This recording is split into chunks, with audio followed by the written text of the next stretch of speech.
Bonsoir et bienvenue pour cette nouvelle édition du 7-8 Les Invités, émission dédiée à celles et ceux qui font l'actualité dans le département. Et nous parlerons politique et culture aussi aujourd'hui avec Philippe Chevrier, le président du Front Libéré. Il entend présenter des candidats aux élections législatives de juin prochain dans les Yvelines, dans les Hauts-de-Seine également.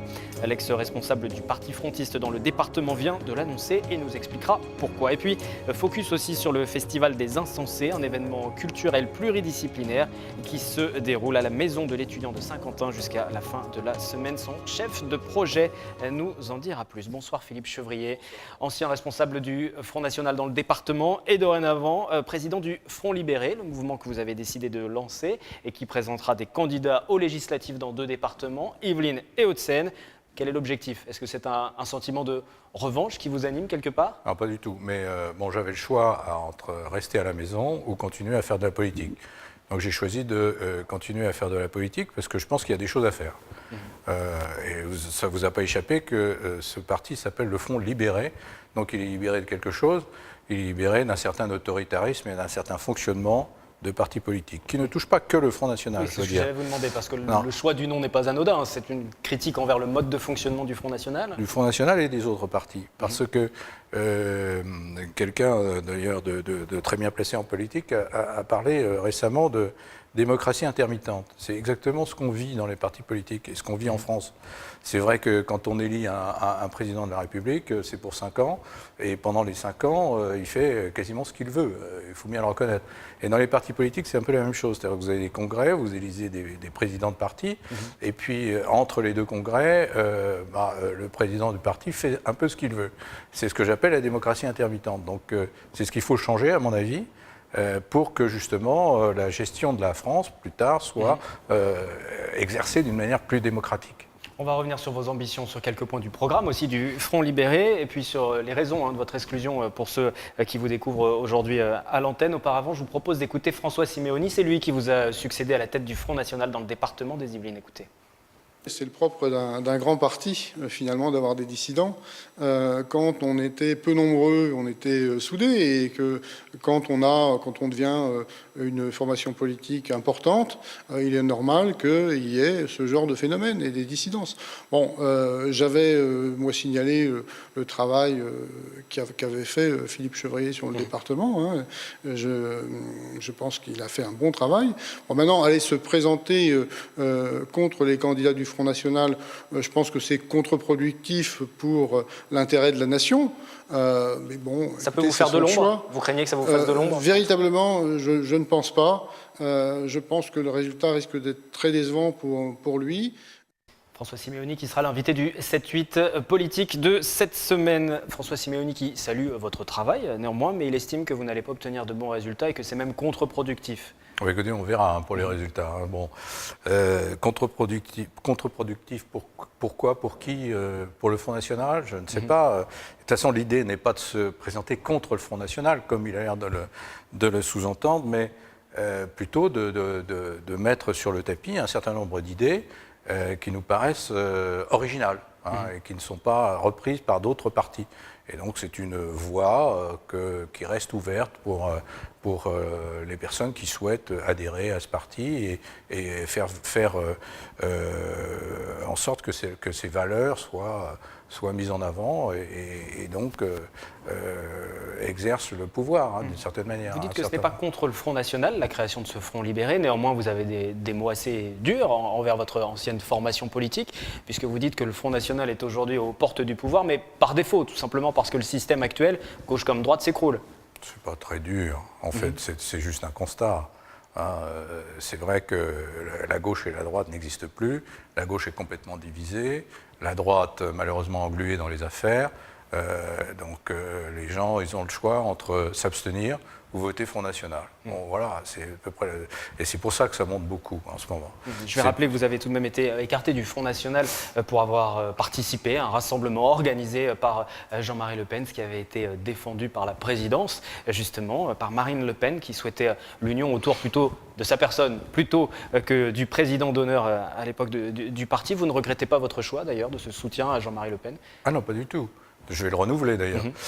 Mais vous disiez que ça avait été interdit par Marine Le Pen. En vérité, non. Ça avait été déconseillé en tout cas. Par d'autres, mais pas par elle.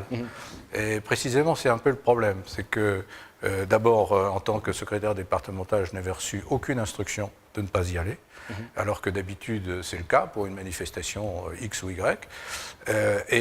Ensuite, Marine Le Pen ne s'était pas exprimée elle-même sur le sujet. Par contre, d'autres cadres, effectivement, du Front National avaient fortement dit dans les médias qu'il ne fallait pas y aller. Bon, mais moi, je ne pouvais pas comprendre que Marine Le Pen n'ayant rien dit, on ne puisse pas aller au 1er mai de son père, quitte à aller au sien après, puisqu'ils étaient justement décalés d'1 heure. Donc voilà, mais c'était pas du tout contre le Front National ou contre Marine Le Pen. Donc cas, effectivement, j'ai pas bien compris la décision qui a été prise. Et aujourd'hui est né donc ce Front libéré. Qui vous a rejoint finalement, des anciens aussi du département du Front National? Oui, essentiellement. On est une cinquantaine. Bon, on démarre, hein, on n'est pas connus. Grâce à vous, j'espère que j'en aurai beaucoup plus. Mais le timing est assez court finalement pour se lancer dans la course aux prochaines législatives. Oui, bah écoutez, on souhaite démarrer maintenant. Voilà, on ne va pas retarder de plusieurs années. Quelles sont vos ambitions justement? Pour les législatives? Déjà écoutez, pour les législatives, on souhaite avoir 3 candidats déjà dans le département, si on peut.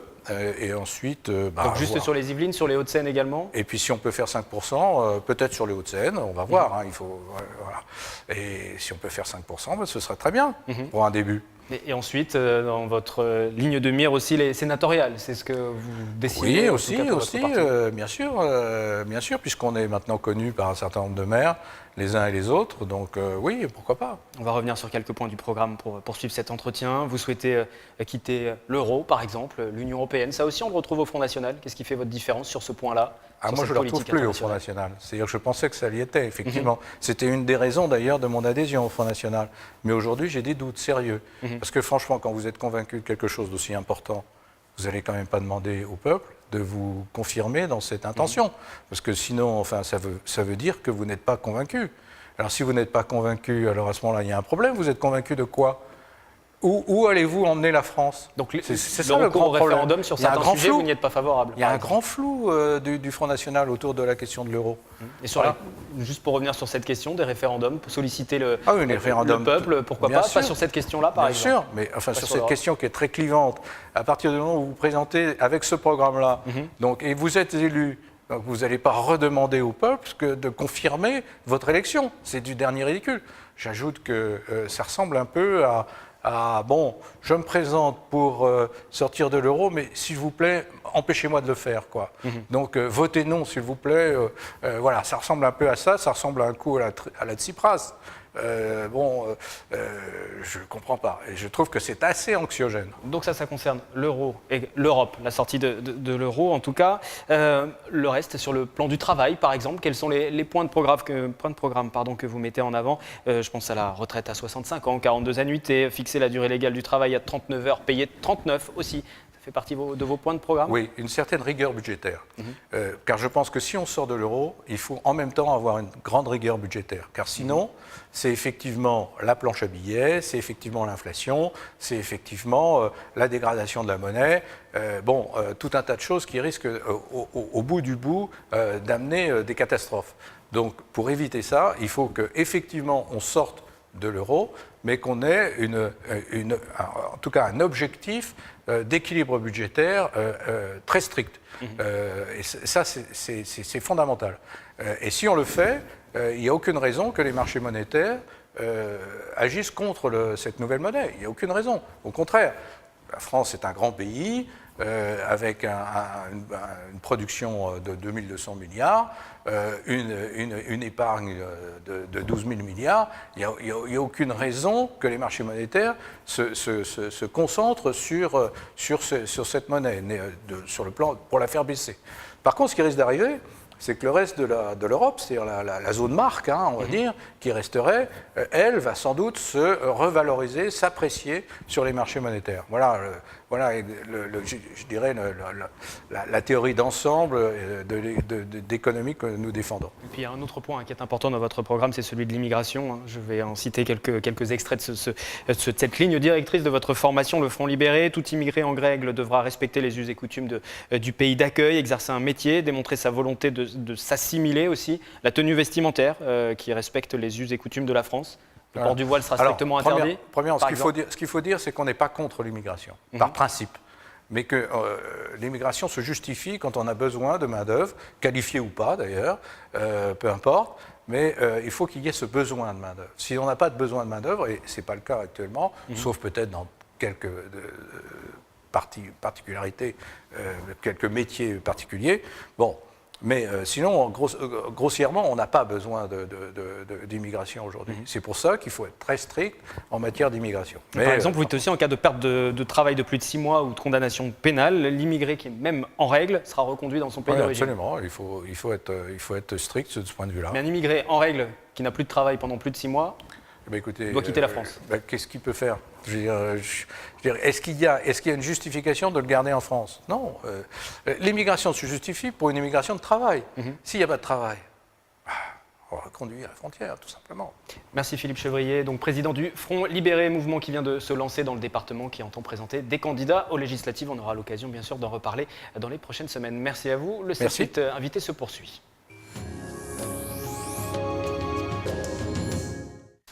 Un nouveau festival voit le jour à Saint-Quentin, en Yvelines. Les Insensés, c'est son nom. Il a été lancé par l'Université de Versailles-Saint-Quentin en Yvelines. C'est le chef du projet qui nous en dit plus.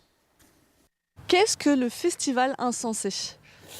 Alors au tout début, initialement, le festival Insensé, c'est un projet étudiant qui s'est monté sur le premier semestre de l'année, puisqu'on est une équipe d'étudiants qui sommes en M2 de management des organisations culturelles et artistiques, donc en M2 MOCA.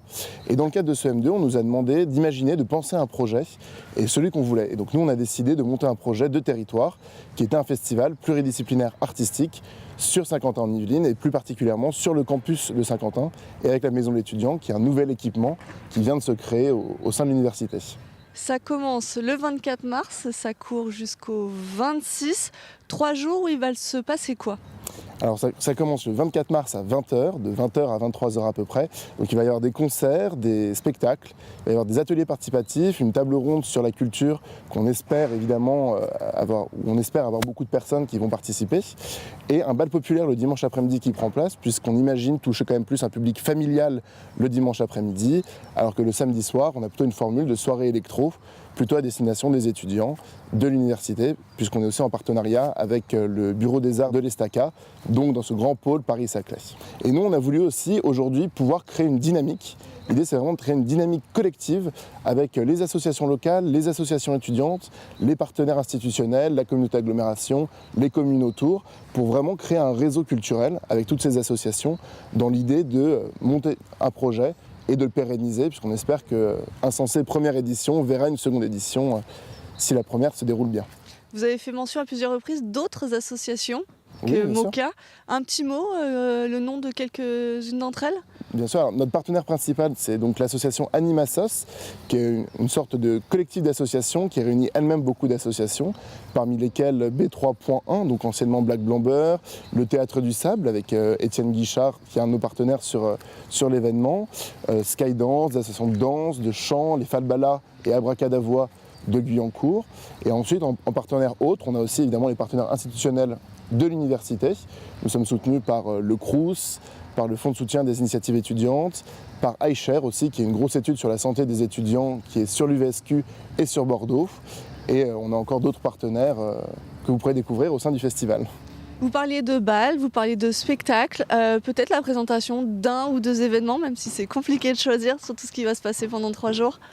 Bon, bah alors, assez naturellement, je vais choisir on va dire, l'événement d'ouverture, qui est le spectacle d'improvisation fait par Déclic Théâtre, par une de leurs troupes, donc qui sont les Épices, qui sera présent de 20h à 21h30 le vendredi 24 mars, donc sur le site du festival. S'il fait suffisamment bon et beau, ce sera sous le chapiteau, sinon ce sera à l'intérieur. Évidemment le bal populaire, puisque c'est quand même un moment qui va s'étirer sur la longueur le dimanche, de 13h30 à 17h, avec des ateliers participatifs d'initiation à certains types de danse pendant l'après-midi. Et pour prendre un autre exemple, on peut parler aussi du samedi matin de 11h à 12h30 où nous faisons une parade dans les rues de Saint-Quentin en Yvelines avec l'ensemble de Batucada, la Scarabande de la Verrière et derrière plusieurs bandes d'associations qui vont faire des stops, donc des arrêts avec des petits shows dans Saint-Quentin en Yvelines avec Vivre Debout, Caliburden de Guyancourt et voilà, il y a plein d'associations comme ça qui participent. C'est la fin du 7-8 invité, replay sur notre site internet et sur notre application mobile. Très belle soirée.